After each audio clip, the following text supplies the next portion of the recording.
If you remain silent at this time, relief and deliverance will arise for the Jews from another place.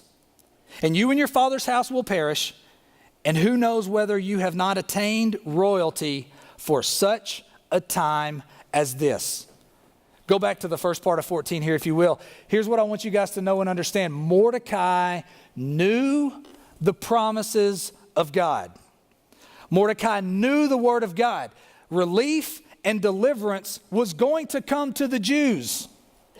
Now, whether or not Esther wanted to participate in that and be a part of God's plan and part of God carrying out his promises, that was going to be up to Esther.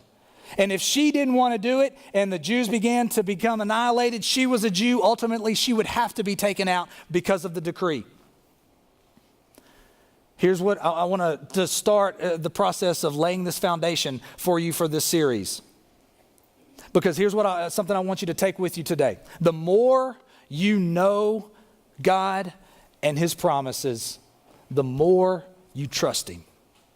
The more you know God and the more you know his promises, the more you can trust him. Mordecai knew his promises. Mordecai knew that God was going to save his people one way or another, whether or not Esther participated or not. So the more you trust him, the more you know him, the more you're willing to take that step and move forward.